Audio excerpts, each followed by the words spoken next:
os gigantes entram em ação e começam a batalha contra os monstros criados pelo Kringan e a volta da lenda Scorpion e Gaban no campo de batalha. Mas fala galera aqui para falar do capítulo 1144 de One Piece, um capítulo meio morno, foi um capítulo bem devagar e tudo mais, não teve nada demais. O vídeo até vai ser um pouco mais curto porque não tem tanto o que falar sobre o capítulo, porém, ainda assim foi um capítulo bem divertido, mas chega de enrolar. Deixe seu like importante, ative o sininho para não perder os próximos vídeos de One Piece e bora pro capítulo. Falando aqui só brevemente sobre a história de capa, a gente viu o Yamato destruindo toda a gangue do Rouzrou, além de toda a base dele, e salvando toda a galera que tinha sido sequestrada, né? As geisha, o Minatomo, que tinha sido sequestrado, ela resgatou. Então foi uma capa bem normal, não teve nada demais sobre ela para se comentar. O capítulo começa de fato com a Ripley levando o Frank até uma carcaça de robô que está sendo usada como um hotel, né, uma base. Porém, o que deixa o mistério, porque esse robô ele é muito antigo, ele lembra muito o Emmet em questão de tipo tá parado lá como uma estátua, mas ele é maior do que o Emmet, uma coisa que deixa muito curioso, que ele parece ser muito maior do que o Emmet. Nisso, o Frank ele encontra a Bonnie e a Lilith dentro daquele robô. A Lilith fala que vai morar lá agora, né? Porque aquele robô, né, é muito misterioso, então é na vibe dela de querer estudar ele, ver mais sobre a história dele. E ela comenta, no caso, que aquele robô, ele tem cerca de 3.000 anos. E rapaz, certamente ele veio do primeiro mundo, né, que teve aquela toda a história do primeiro mundo, segundo mundo, terceiro mundo, que é o atual. E esse robô, velho, é com certeza do primeiro mundo. Então, toda aquela coisa que aconteceu de ruim na primeira parte, ele estava lá presenciando. Então, vai ser interessante se contar mais dele. E vai ser legal se o Oda mostrasse um flashback, talvez, de como ele funcionava no futuro. Ia ser legal. Enquanto eles conversam, aquele monstro da tempestade aparece para atacar eles. Porém, o capítulo já corta, já muda de núcleo e de ver que os gigantes que estão naquela festa, eles estão se preparando para enfrentar aquele esqueleto gigante. E até o resto do bando quer também lutar para ajudar, porém nenhum dos gigantes deixa, porque eles meio que são convidados de honra, então eles não querem deixar que eles lutem. Até o Colo quer lutar, porém, né, ele é uma criança, então o povo vai menosprezar ele. E a Nami, vendo que toda treta tá acontecendo em Elbaf, ela aproveita para contar pro Jaru sobre os invasores lá no castelo, que os guardas falaram que foi atacado pelo suposto Shanks e tudo mais, né, que é o Shamrock. E ela conta isso pro Jaru. O Jaru logo em seguida já comunica toda a Elbaf de que existem invasores, então agora ele sabe que os cavaleiros estão lá, não sabe que é os cavaleiros, mas sabe que tem pessoas lá que não são do bando do Luffy, então é bem interessante isso. E novamente o Jaru proíbe o bando de lutar porque eles são convidados, mas eles veem o Colon indo escondido para lutar, né, em um mini barquinho lá, então eles vão junto com o Colon.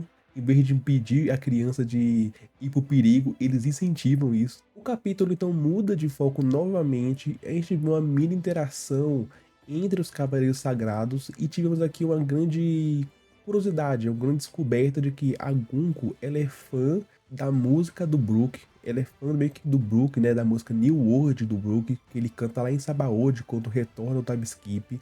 Então é bem curioso isso. E tá rolando toda uma teoria de que a Gunko, ela possa ser uma traidora dos Cavaleiros Sagrados, que ela possa estar trabalhando com os revolucionários por conta do seu trejeito, como ela é, de ela ser fã do Brook e tudo mais, dela não ter aquele sobrenome de Sam, né, que é do Tenryubito, que os outros também têm, mas ela não tem isso, mostrando que talvez ela nem seja uma Tenryubito. Não só isso, também por causa dos óculos que ela fica na cabeça, que são características um pouco mais dos revolucionários. Então as pessoas estão falando que ela possa trabalhar por Dragon.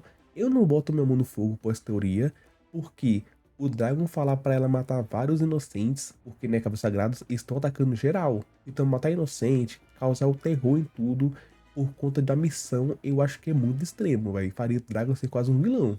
Enquanto isso, a gente vê o Sal tentando ainda parar as crianças que estão andando sonâmbulas até o fogo, né? Até onde a Gunko, que eles andam, que é o porto de Elbaf.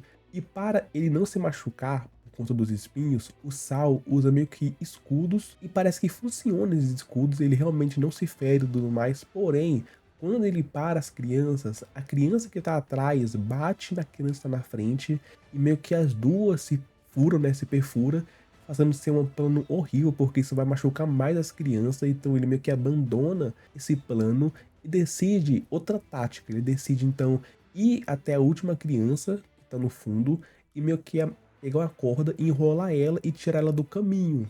E fazer isso um por um, assim não vai machucar ninguém. Porém, meio que o plano vai por água abaixo, porque o monstro Fenrir aparece para proteger as crianças, mostrando que vai ser muito difícil o plano dele de parar as crianças, porque tem os monstros, tem os espinhos, tem tudo impedindo ele do plano das crianças, salvar as crianças. E eu achei bem legal essa parte do capítulo, todo esse plano do Sauron de conseguir tentar salvar as crianças, achei bem legal, bem interessante. O capítulo então retorna até os guerreiros de Elf, e a gente vê que eles conseguiram vencer um monstro esqueleto gigante com muita dificuldade. E só um adendo aqui que esse capítulo, ele meio que toda hora mudava de núcleo. É um capítulo que teve muita movimentação, porém, como teve muito núcleo, eles não foram muito desenvolvidos. Porém, não foi algo tão ruim assim, ver tantos núcleos assim.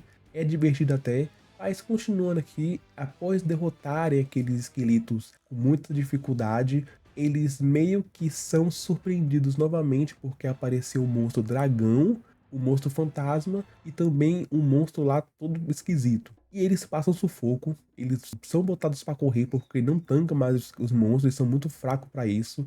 Mas os brabos, Dory e Brog aparecem e já mandam um Hakoku de imediato, que destrói logo 3 monstros de uma vez, que é o monstro dragão, o fantasma e um outro guerreiro lá, mostrando que o Dory Brog, em comparação aos outros gigantes, está em outro nível. E o capítulo ele se encerra com a chegada dos piratas gigantes até o campo de batalha, né, com Dory e o Brog. E são um adendo bem interessante que o Dory e o Brog eles meio que ficaram sumidos um pouco nesse capítulo porque eles estavam vomitando a bebida deles. Então eles estavam meio que se forçando a ficar sóbrio. Eu achei bem interessante isso, porque eles estavam super bêbados. Porém, uma das surpresas que tivemos nesse capítulo foi a volta do homem, do mito Scopper Gaban, mostrando que o Oda não esqueceu ele e que ele agora talvez vai ter uma participação até que bem ativa nesse arco. Falando agora sobre o capítulo um pouco, eu achei uma surpresa, como eu falei, eu achei surpresa o Gaban aparecer agora, porque eu achei que o Oda ia usar ele só lá pro final do arco. Quando mostrou ele, ao que deu pra perceber,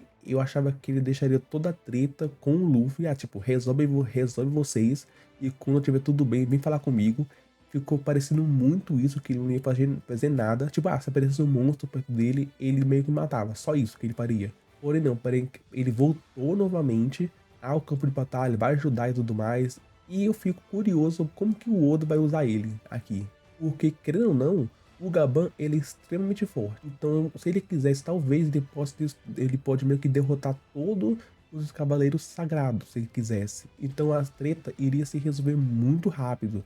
Eu acho que o Oda não vai fazer isso, obviamente. Porém, uma coisa que eu acho que está sendo desenvolvida aqui é meio que o Gaban ser feito de escada. Calma que eu não tô falando que o Gaban vai ser solado, o Gaban é fraco, nem nada. E sim que talvez algo aconteça e eles usam meio que o Colon, porque a gente viu que o Colon é filho do Gaban e tá indo pro campo de batalha. Então pode rolar algo meio que Garp, Kobe, Oden e Momo, de que algo aconteça que tente meio que ferir a criança, né, o Colon, e o Gaban entre no meio. O Sombras, por exemplo, pode enrolar o Colon em espinhos e o Gaban, para proteger ele, meio que se joga nos espinhos, se ferindo totalmente assim também. Então, tipo, podem fazer isso com o Gaban, assim, meio que tirando ele de cena. É uma possibilidade. É óbvio que o Oda não tem coragem de matar o Gaban, que ia ser meio que até bem interessante ele morresse tentando salvar o Colon pelos espinhos, assim como o Somers falou, porém o Oda não tem esses pulhões para fazer isso. Primeiramente que o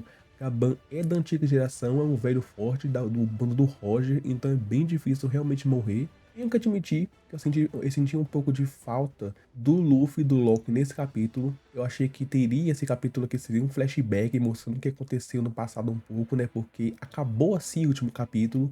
Porém não, o Oda quis focar nos gigantes. Porém, talvez o capítulo da semana que vem volte a mostrar o Loki e o Luffy, porque realmente é um núcleo que está sendo bem interessante, bem construído. Mas ao todo, foi um bom capítulo, bem divertido, gostei. E eu quero de vocês, o que acharam do capítulo 1144 de One Piece? Gostaram? Comenta aqui embaixo. Mas o vídeo vai ficando por aqui. Não se esqueça, se eu gostei, muito importante, de se inscrever no canal, você vai estar me ajudando. E esse é o sininho para ver os próximos vídeos. Obrigado e até a próxima.